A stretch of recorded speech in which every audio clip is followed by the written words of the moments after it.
what's going on? Nick Lesagor, Brandon Delakia, Exit 12, Brewery. in the house! That came from the stomach more. Stomach more. Like, Yeah, I got you. built it up a little bit. And the cockles. That's right. So we have dual grain, triple play, double IPA beer review here from Jake Woldstad. Jake, thank you for the beer, man. Thank you. For bittering, we have Centennial. The late edition is Waimea, which is a hop that I've never personally used. Nope. I don't know if I've ever had a beer with Waimea in it, so I'm interested to try it. And the dry hop is an experimental XJA 436. Yeah, which we've also not had, so this will be interesting. This will be very interesting. So I think that I need to go get a bottle cap. Or opener. Or an opener. So, this is another one of those experimental hops additions.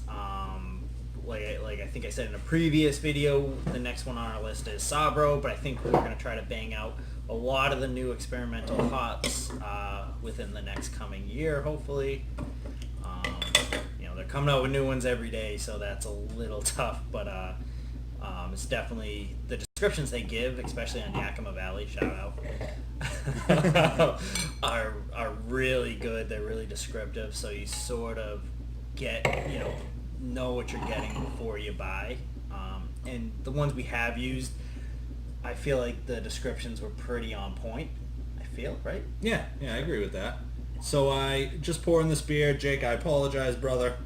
I poured out pretty much all of it by accident, and I'm sure, as you could see, as I was pouring it, my beer was extremely clear, and Brandon's was very cloudy, and by accident, I poured in some of the little bits on the bottom. So It's all good. The bits are good. the bits are the best. So it looks like we have a pretty hazy beer here, which again was cloudy until I messed it up, or was clear until I messed it up. Yeah. I'm gonna try to rustle up some bubbles, and I'm not a good rustler. Brandon's not a good rustler. I'm not a good rustler. Long known bad rustler. He's not a good wrestler either. So You don't know that. I was back in the 80s tag team champ of the That's world. right. That's right. Tag team champions. So this is very, very well carbonated. Yep. You can take a look. Very, very light. Yeah, one of the lighter beers. Beautiful color. We've been using, what's our straw? We've been using the levels of straw. This would be light straw. This would be light straw. This is not burnt orange. This is lighter than burnt orange. Yeah. Definitely has a cloudy aspect to it. Sure. Just putting my finger through it. Yeah, hazy. But not a lot of floaties, even though, you poured out everything. I'm not getting a lot, so No, definitely, it looks like it's unfiltered, but it looks like process is pretty clean. Looks like you're getting all the stuff in suspension out before it gets in the beer, which is excellent. which tells me there's probably a good chance you cold crash. I do see some floaties in mine, but really very minimal. Yeah. Again, that's my fault for pouring out the whole thing. But I think now it's time to get a little sniffy. Okay.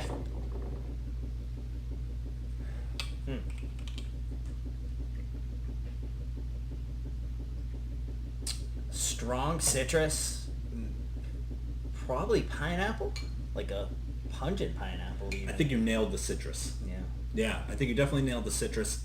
The malt, I think the grain bill comes through nicely on this. Yeah. Maybe slight tinge of like rose petal, which is interesting. It's the last time you had some rose petal. Yeah, I put rose petal in a beer once, I think.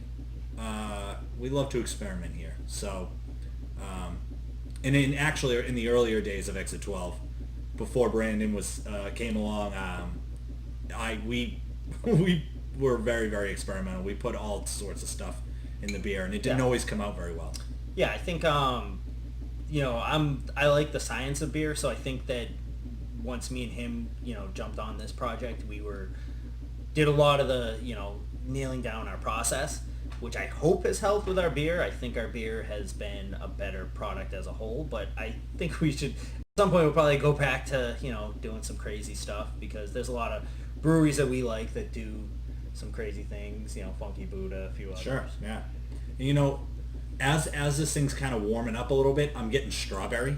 Yeah, yeah, that's actually, yeah, once you say it, I definitely get it. Yeah, Like, definitely a berry. Like a strawberry sherbet almost, or like a strawberries and cream kind of flavor. Yeah, yeah, I could see that. Yeah, definitely like a berry flavor. Phenomenal. Yeah. It's like unbelievable. Yeah. And I don't know if that's a Waimea or that experimental dry hop. Jake, you'll have to let me know, man, because I would love to use that. That is phenomenal. Yeah, Wow. yeah, I'll definitely, definitely should look up what that XJA is. That's Same funny. thing, Waimea we haven't used either, so both those are, I mean, off the aroma, they're definitely interesting hops that I'd be excited to use some point. That's one of the better smelling beers that we've had in this hop experiment. That is unbelievable. I think it's very hard to get flavors in terms of tasting on the nose of like kiwi and watermelon and strawberry. And we've had kiwi, and I think that was with Wally's, and we've had this strawberry here. I mean, this is unreal. And I think in speaking on the group text, I think Nate from Under the Table Brewing kind of mentioned his beer was supposed to taste like, have like a strawberry aspect, which I didn't necessarily get. But I get this like very strong strawberry on this. But the malt is also coming through. I am getting that caramel in the back end a little bit. But definitely like that fruit, that berry Sure. is coming through, but definitely a little malt on the back end. Yeah, I'm very excited to try this, man. Jake, thank you so much, brother. Cheers, Jake. Cheers. Salud. Man.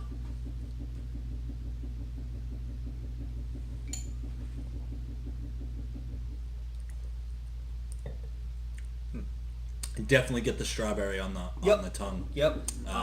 Malt backbone. The malt is really shining on the taste. Bitterness lingers really nicely. Yeah. You didn't write down the ABV of the bitterness. We'll put that in the comments if I remember. And but this beer, wow. Yeah. I'm very impressed. Yeah. The strawberry flavor is definitely you get that like lingering fresh strawberry flavor on the back end. Like a fresh picked strawberry. Yeah. Like that is wow. That is very, very good. It's almost got like the bitterness of what would be like a fresh strawberry from the garden, like a not fully ripe yet strawberry. Yeah, I think that's what I was trying to say, but you said it a lot more eloquently than I did. So that's why we're a team. That's where we're in a decent one at that. Yeah. And I think you nailed the malt aspect. Mm-hmm. And as Mike alluded to in his video of our beer, is there's a great subtlety to this malt bill. I think for its simplicity, it's extremely complex. Yeah, you can definitely pull out a lot of those malt flavors just by seeing, which two-row you use, and then the C30, complements that pretty well. And then your hop additions, sort of complementing that malt bill.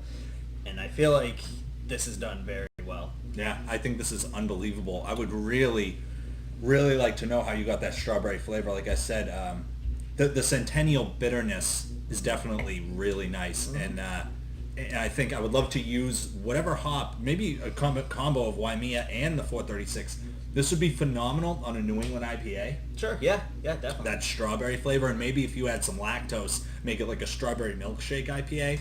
I'm not sure if that style has necessarily made it across the United States, but here in the Northeast, there's a really strong contingent of like this strawberry, this milkshake style IPA that they do coconut and pineapple and all these different flavors. They even add fruit in the beer, but this is unbelievable. I mean, I also want to say it is very clean. It's a very clean beer.